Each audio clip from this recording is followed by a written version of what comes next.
Hello YouTube, this is Mrs. Slomo, and if I'm shouting it's because I just came from a club and I'm like deaf. And this is my roommate, her name is Ure. Hello. And she's going to be guest starring in this today, so I hope you can see both of us. I'm just trying to hold it as far back as possible. Okay, first of all, this is just a small hairstyle I have. What did I do? I just tucked the front. This is all separate. I just tucked them and pinned them. Here I have what's it called? A basket weave going in here. Then I have some two-strand twists and two-strand twists, and then I have in the back once again what's it called? Basket weave thing going up, and then I just pulled it all into a ponytail. So yeah, there you go. I don't know if you can really tell, but my hair can do a ponytail, but it's not really like official because the ones in front don't go all the way to the back, so the basket weave is and the puff are like my way of kind of pulling it all together. So that was my look for the night, and so yeah, we're just gonna talk to you briefly about Nigerians and dreadlocks, and I don't know, just the general I don't know, taboo behind it. Because like I said earlier, like my parents don't know I have dreadlocks, because if they knew, I'd be dead. So yeah, what do you think about dreadlocks? Personally, I don't mind them. I think my brother had them for a little bit, so I think they're fine. I don't really understand what the problem is with them. I don't really understand why parents would be, like your parents for instance, would be so against them. Alright, so I just want to ask, what do you think about Nigerians and their perception of dreadlocks? Because a lot of people don't know, but you are actually from where? I'm Nigerian. Okay. And evil.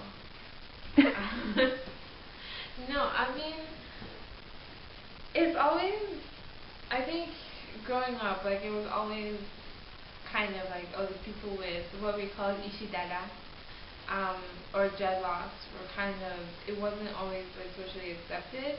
But personally, I don't see anything wrong with it. I mean, my brother had them for a little bit, and my mom was fine. But then my mom is Canadian, not Nigerian, so that might be why. But yeah, no, I don't quite understand why it is a problem. I know it is for a lot of people.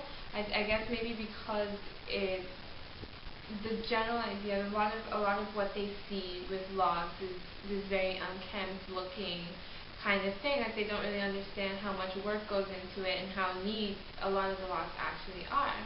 So that might be the problem with it, with a lot of parents, like in their kids having it. I mean, I figure some people wouldn't be that disapproving of having dreadlocks, but I guess it is what it is. Where Nigerians are concerned, it's a very this is what we believe kind of mentality, and we are not going to change it no matter what. So when I was growing up, the city I grew up in, I personally did see a lot of people with locks. It was kind of a lot of the people who we knew, it was like it was called freeforming, where you just leave like your hair to mat and twist on its own. Yeah, a lot of the people who did that are like the crazy people who walked around the streets, and that was kind of how, like, it was like they the hairstyle, that was the group of people it was identified with, and there were little children who had the dreadlocks, and they used to say stuff about them, but I can't remember exactly what. But yeah, that was kind of what the opinion was.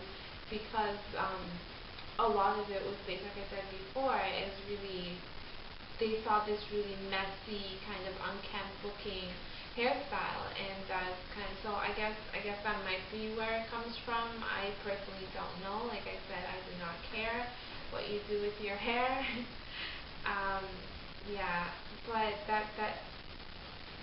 think that might be a big influencing factor in the way people look at it, because if all you have seen so far are people who have, like, they probably have lice, I don't know, and other, and it's just dirty, and if that's what your view of it is, then it's difficult to believe that there are actually ways of taking care of it, and I guess for some people it is difficult to believe. So I think that's where it comes from. Alright, so I know if my parents see my locks, they're going to be really disapproving of it, and they're probably going to make me shave my head.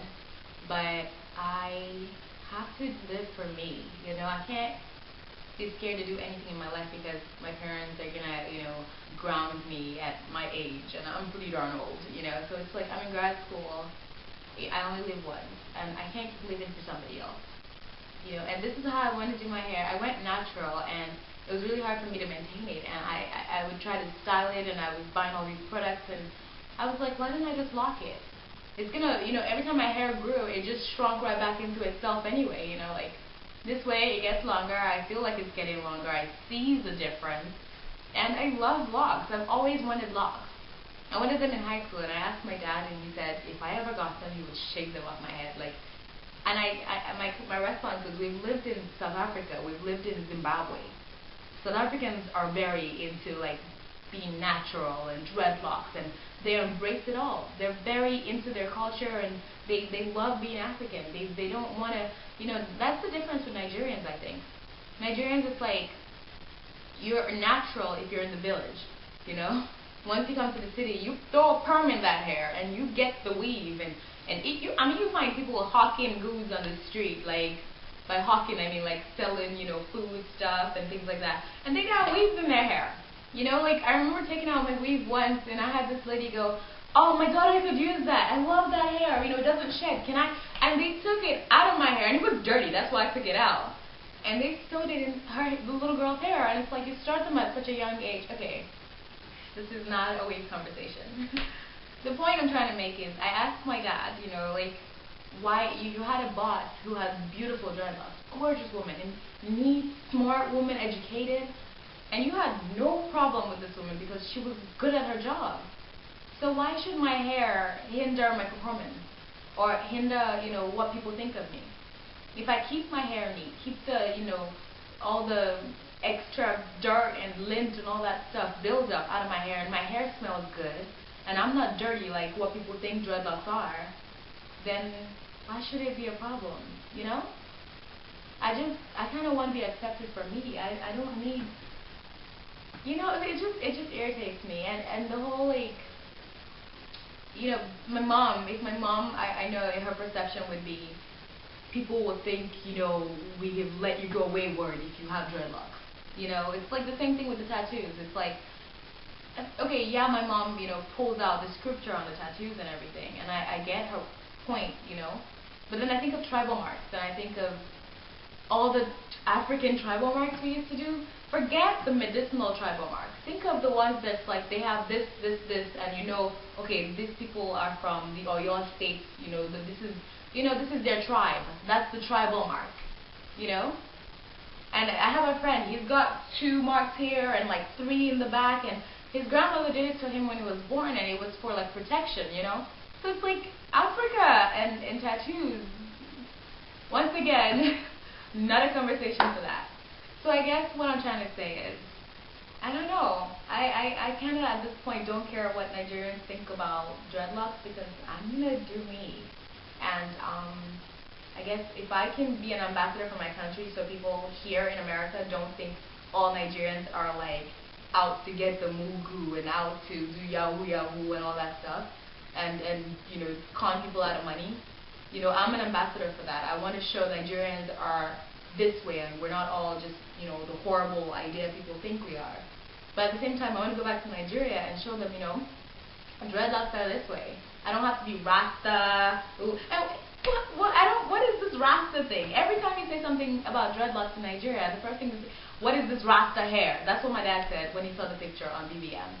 He's like, what is this Rasta hair you're doing? What's going on there? And I had to lie and just be like, oh, let's, you know, I kind of skipped over the topic because I didn't want to lie, you know, and I didn't want to say, okay, let's not discuss my hair. But that's what, the first thing people say is, are you going Rasta? Do you think you're Jamaican now? They don't own the hairstyle. It's a hairstyle. I'm not, you know, so I just don't get it. But anyway, that's it for my rant today. It's not really a rant. It's just, you know, Nigerian's perspective.